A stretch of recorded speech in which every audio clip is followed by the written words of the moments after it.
and welcome here to the weekly spin here on SMRN. My name is Zach, and as you can see, it's just me. And so, with just me, I've made some changes here to our Ghost Xfinity series videos that you see here on this channel, and my hope is that I can provide you some insight on what's going on here in the Ghost Xfinity series, and hopefully get you excited for this weekly action as we take a look in this particular video of how competitive this Ghost Xfinity series is. Looking forward to the playoffs, but I'm not so much going to talk about the drivers, right? We talk about the drivers on this show when we do post-race recaps or previews, and I don't want to do that now.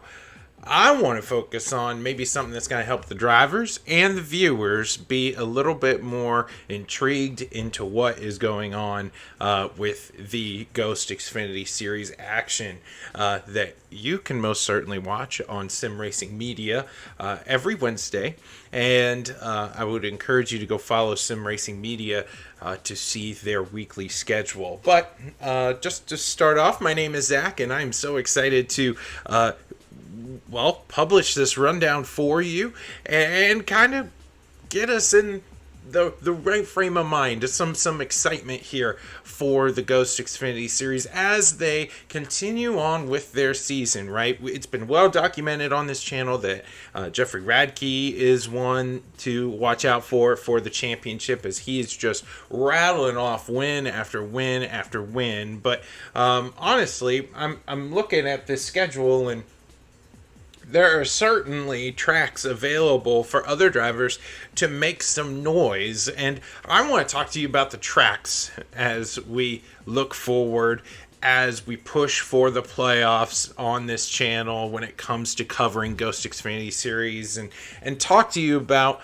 well, one, just in general, what to expect here at these tracks. And then we're going to go a little bit deeper into what I consider 3 wildcard races for Ghost Xfinity action. But first things first, let's go through the schedule together. As you can see on the screen, there are a number of races left. There are 7, in fact, as we are more than halfway through the Ghost Xfinity Series regular season. Can you believe it? It was just not too long ago we were talking about how this series has just came to be, right? And now they're halfway through their first season.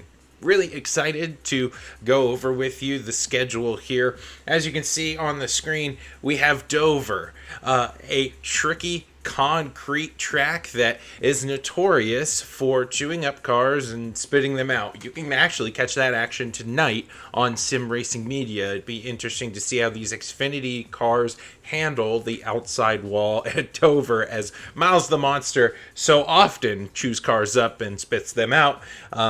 It's going to be, a fun race to watch as drivers navigate that concrete facility in Delaware. Then we move over to Kansas, and it's going to be a race of attrition, I feel, with these Xfinity racers at a track that does tend itself to long green flag runs. Can you be a driver that over time doesn't grow fatigued of, the monotony that happens around Kansas? It can get boring after a little while, but drivers got to fight through that too, and ultimately come out victorious on the other side. We get to Bristol Dirt, and Bristol Dirt's a place that we're gonna actually talk about a little bit more later. So we're gonna table our conversation on Bristol Dirt, but everybody who is affiliated with the NASCAR Cup Series, or if you watch iRacing in any way, shape, or form, you know that dirt racing is a lot different than racing on concrete, and that'll be a big part of our conversation as the show rolls along. Also, taking a look forward to Rockingham, again, a track that is extremely unique in its nature. It's one of the most historic tracks that NASCAR has to its name. I'm so excited that Ghost races at the Rock, and it can definitely prove to be challenging if you're not ready for that facility. We're also going to be talking about Rockingham later on in the show. Then we go to Indianapolis. Indianapolis, the oval, as far as I know, for the Xfinity drivers, and I think that's how it should be, right? It's become very clear that Indy road course can produce chaos, but it's not necessarily stock car racing-esque kind of road course racing. It's proved difficult in the last few years, and actually has gotten some real-life pushback to perhaps go back to the Indy Oval, preserving some tradition in NASCAR. But definitely drivers are going to have to, much like Kansas, get over the fact that they're going to be bored, right? Indy, you space out. There's a lot of distance between you and the driver in front of you sometimes, especially as the race wears on, and you got to hit your marks and just be okay with doing that. I think Indianapolis can also be a race of attrition for these Xfinity drivers moving forward in the playoffs. Texas is, well, unfortunately Texas. This track does not have a great reputation in NASCAR as of right now. The racing is fairly simple, right? You find that low line, you stick to it, and you try to hit your marks all day long. However, we're not talking about Cup cars, right? We're talking about Xfinity Series action with these Xfinity cars that are, well, a racer's car. So I think Texas probably isn't worth our time here on the show today to take a deep dive into, but most certainly is a track the drivers need to circle and go, I have a legitimate shot to win here if I know how to manipulate air, if I know how to find speed. That's a big topic for these drivers as the regular season wears on, right? Where are the guys in front of me fast? How can I tweak the car mid-run to go and catch them? And that can be just as simple as changing your brake bias, changing your entry into a corner, and understanding that same line that you're going to race over and over again might not be the fastest by midway or to the end of the run. You're going to have to go and find speed. Texas is a perfect example of that when raced in the Xfinity cars. Excited to watch that action. And then our last deep dive for us will be Kentucky. I know, Kentucky doesn't seem like a racetrack that we should take a deeper look to, but in my opinion, it's worth a little bit more of our time. So let's take a look at some wild cards. Let's just highlight together the reality that faces these drivers. There's a lot to be found when it comes to Bristol Dirt and Rockingham and Kentucky. And I think that these drivers are ready for the challenge. So Bristol Dirt. So Bristol Dirt is definitely a place where you're going to have to bring your A game or just be content to survive. I'm very curious to see where some of our dirt-centered drivers seem to rise to the top here. It seems to be in every league on iRacing. There's a few guys mixed into these cup fields that really enjoy dirt track racing. And they're the ones that become dominant at Bristol Dirt. And I've personally never raced the Xfinity car on Bristol Dirt, but I've watched enough to know that you can't just fake it around this track. It's got a lot of power underneath the hood, a lot more than trucks, which is my personal experience on Bristol Dirt, and that car can get away from you. So what will a Bristol Dirt race look like? I'm looking for drivers that aren't normally up front to be up front, drivers that put in the practice the week before to be up front, and possibly our favorites maybe not being so favorited as they maybe struggle on a different racing surface.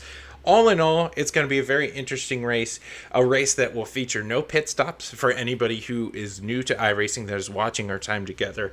And unfortunately, I can't make any predictions in terms of Ghost Xfinity Series action at this track, mainly because we've never seen these guys race on dirt before, so I will be watching just as much as you will be watching this action unfold. taking a look at Rockingham. Rockingham is, well, near and dear to my heart. I love The Rock, and it has come into our series at 1965 and was a mainstay in NASCAR for quite some time. In real life, they are petitioning to bring back The Rock in ways that are fruitful and beneficial for the sport. I'm all in for that because Rockingham, the story of that place is that the track service is, well, how do I put this? Harsh. Very harsh. You got to know how to conserve tire at Rockingham. That's going to be the huge story for the Xfinity Series drivers. How aggressive are you going to be into the corner? You can't just send the car deep into the corner because this tricky track doesn't race like our typical NASCAR venues today. It is like a bigger Darlington where it is a driver's track, and to make up speed you have to be right up against the wall, and in these Xfinity Series cars they can handle some damage against the wall, but ultimately they're not indestructible. So what drivers are going to fly too close to the sun and get burnt, and what other drivers are we going to bear witness to at this historic venue manage their tires, stay on the long runs as possible? I really think for Rockingham, we are going to have just a lot of single car incidences where a driver gets too aggressive, winds up in the fence, and RC may not call a caution for that. iRacing may not throw out a caution for that, and that's fair. It's also incredibly discouraging for drivers that do those things, might not have the opportunity to get back into the mix of things. But if you are an Xfinity Series driver, or if you are a fan of this series who looks for an Xfinity Series driver that might be mid-pack, that really focuses on hitting their marks right, they haven't made a lot of screen time in terms of making cautions or anything like that, Rockingham might be a wild card spot where those drivers do well. This track demands just flat out consistency from drivers. I cannot wait to see that on full display. I really give the tip of the hat to Hubka, who's the owner of this league, to put Rockingham in the back half of the regular season schedule for these guys, because it's a challenging race, right? And this is a developmental league, this is a beginners league, and it's going to take some gumption to make it around this racetrack. I think by this point in the season, though, Rockingham should be a track that these drivers can step into the challenge for. And now, ultimately, Kentucky. The reason why we put Kentucky on this is because in my heart of hearts, as well, straightforward, right, as this D-shaped 1.5-mile oval is, it's the last race of the regular season. And my hope is that as we continue throughout the season to talk about drivers and not necessarily about tracks, we can talk about how there are drivers on the playoff bubble, right? Not everybody gets into the playoffs here in the Xfinity Series. It's been reduced down to 10 drivers now because of the limited field. And we're going to watch those battles, right? We're also going to watch the battles for the win, as we do every week. But man, are we going to watch these drivers go toe-to-toe and try to get a win in a series where the wins have been dominated by one particular driver.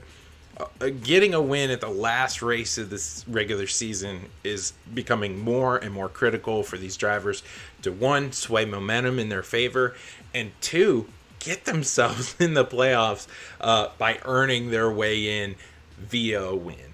That would be, for me, in a series where it's been dominated by one particular driver, if I can walk into the playoffs going, okay, I have beaten I've beaten Radke one time, right? I can do this. I can snag a win and now we reset. Now we move forward. That would be a huge confidence booster for anybody that's able to snag a win at Kentucky. I think that a lot of drivers will be hungry for a win there for a lot of different reasons. Specifically, the drivers right on the playoff bubble that go, I don't want to sit through this race and try to count points in my head. I'm just going to go for a win. Very well might have that scenario play out. Watch drivers take no tires at the end of this, because cautions breed cautions, right? You're bound to have a caution at the end of a race, especially a cutoff race. You're going to have a green white checker drama probably.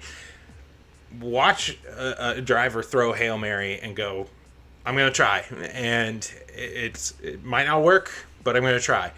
Those are the situations I really love to look forward to as a fan, and I hope you do too.